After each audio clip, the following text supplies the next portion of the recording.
So I was watching this movie with my son, and I paused it a couple of times to have a conversation about the movie with my son. It's called As Good as It Gets. The first scene where I had to stop the movie to talk about it, about the scene, was when Jack Nicholson, all right, who was once a Joker, and now he plays a man who has a bad case of OCD. He goes to see a psychiatrist, and on his way out, there are a few people in the waiting room waiting for the doctor.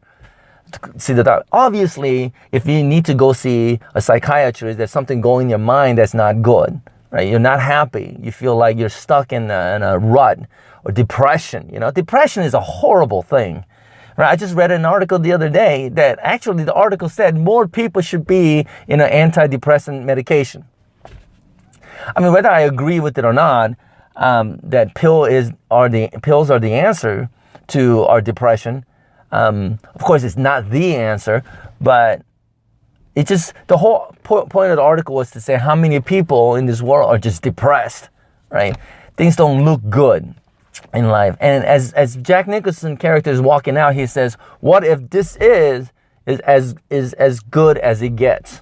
That's it, and that's a really negative way of looking at life, right? When you're stuck in between the rock and a hard place, and you're depressed and oppressed, and you feel very surprised, and you feel like there's no hope for the future, and to think that this is the best as it's going to be in life, that's a really bleak way of looking at life, and I'm sure that a lot of people are stuck in that place, right?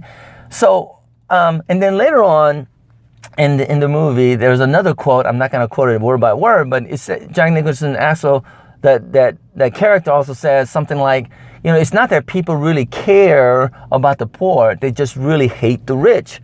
And I think that is true too, because when you're stuck in depression, when you're stuck between a rock and a hard place, you don't really have that passion and compassion for people. You just don't like people who are happy in life. I mean, that's one of the effects of being unhappy in life. There are people in their careers, they're not happy with the position that they're in. Obviously, they didn't succeed as much as they should. Like, I didn't succeed at all in where I wanted to be, but because of that, it brings us a lot of depression or self-pity. Your whole identity is not good, let's say. All right, and there are people who are young who's looking at the life and how it should be, what they want and what they desire in life. And, they can't be happy with it because they have to invest so much time in education and classes and other things you got to do to prepare yourself to get the things that you want, so that you could brag about it, or they really think it's an easy life in the future. But if you really notice that people who go see psychiatrists are the ones who have already made it in life, right? How do I know that? Because I know that majority of psychiatrists charges like $200 an hour. There's no way in the world I could afford that. I mean, who could afford that, by the way? Not many people, obviously, right? So there's no guarantee in life. All we know is that in this world, right? People just not happy. We're always complaining about things. You could see it on YouTube, right? There are either people making fun of each other, or when you turn the news, they're always, seriously, I guess 90% of the things you hear on the news is negative, right? And things are bleak all over. And then they have town hall meetings and other things and trying to come up with a solution, right? I mean, when I was a youth pastor like 20, 30 years ago, I went to a local school who just had a shooting there, to a murder in the high school. And I remember going to that meeting, and everybody's talking about what they need. They need, I don't know, I think they also talked about teachers with guns, which I don't know if that's a good idea or not, but, is this part of the solution that they're trying to come up with? Better school, better this, and all that kind of stuff. So people just want to make more rules to make ourselves better in life, but obviously it's not going to work. And no rules have ever really worked that well.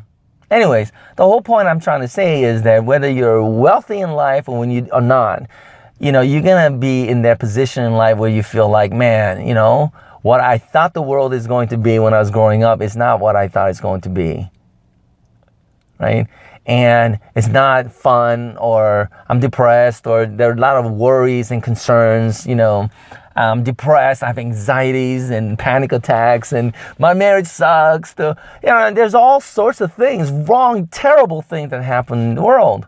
And I know religiously we just say, well, that's because of sin and whatnot. But, I guess you could say sin is the way we look at life in itself. You know what Jesus said in Matthew in his great Sermon on the Mount is, do not lay up for yourself treasures on earth. And I think that's a huge problem, right? We lay up things on earth that we know is not going to be everlasting, right? Even look at the beautiful churches, mega churches that's built up. Sooner or later, it's going to be something else. Just like some of the cathedrals that was built in the 1500s or 1600s, that is, they get sold out, and now it's becoming like what? Some of them are discotheques and whatnot, right? I mean, or some of them are just gets torn down. The things of this earth is temporary, right? Not just because we only have 100 years to live, but because things rot away, and that's what Jesus said, right?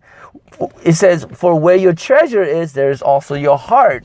So as long as your heart is in the treasures of this earth, because we're in the world, but we're not of the world, Jesus said, we got to take care of this earth, not so much in the way the world wants it, whereas, money and wealth and status and whatnot. Jesus always seemed to say negative things about those things.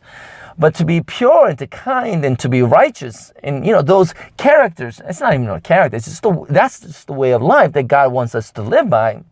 So that whether you're rich or poor is not the point. The point is, wherever you are in your life, are you rejoicing in it? Are you still concerned with what is good in life instead of hating on those people who already have something that we want but we don't have yet, right? Envy and there's a lot of, I don't know, if you don't succeed in life, there's also shame and other things that are involved, other emotions that are involved. You can't fix that by making rules and regulations. Bible says the way you look at life, do not lay up for yourself treasures on earth. I mean, I think it's a very good advice. I don't think Jesus said don't ever work or anything, but I'm saying your treasure. We gotta do what we ought to do to survive, obviously, and work is important. But the treasure, what do you in life, right? That's the thing that we ought to be thinking about. So then he says, no man can serve two masters. Either you serve God or you serve wealth or things of this world, right? Then he says, for this reason I say to you, do not worry about your life, what you eat, what you drink, nor your body, what you wear, right? Because life is more important than food and the body and clothing and things like that. And that's I know it's a hard thing to do, but I think it's a great advice. If we just didn't worry about it, then we don't have to worry about it. I mean, that's where anxiety comes from anyways, right? So when I think about the world, I don't think we are teaching our children, or I don't even want to say that teaching, that's overdone, but I don't think we emphasize enough on the second half of our life because most of the time we only think about money and status and things like that, and we want our children to basically do well in life. So we prepare our children to a point where we just kind of enslave them to school and education and other things. We gotta make them do things so they can succeed in life.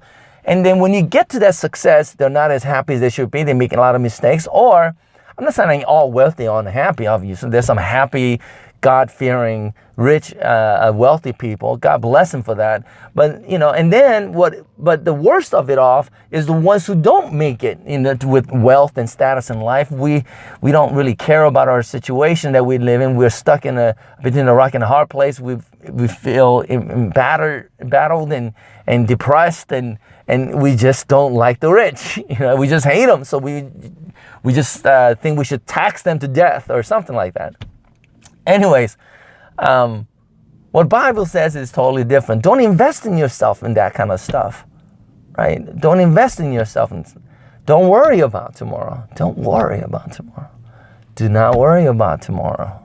Because if you did, then all you're going to have is be unhappy with where you are, right? And then what? And you're not going to have compassion, but you just gonna hate. I mean, as simple as that. I think Jesus' message is cool because you don't need a psychiatrist or somebody smart to come along and show you the way, the truth, and the life. He was a very simple man with a simple message that is very commonsensical. I don't know if it's an easy thing to do. I mean, hopefully it'll be an easy thing to do just because we have faith. Right?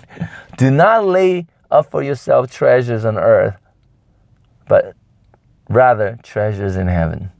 Simple thing. What does that mean to you? All right. And hopefully we get to a place where we invest in the things of the heavenly things so that we can make the world a better place. I think it could be a much, much better place. I mean, that is our job as Christians anyways, right? To take care of his kingdom. We gotta take care of it. So when he returns, he could say, well done, my faithful servant, right? Hopefully that will be the case soon. Yeah, God bless you.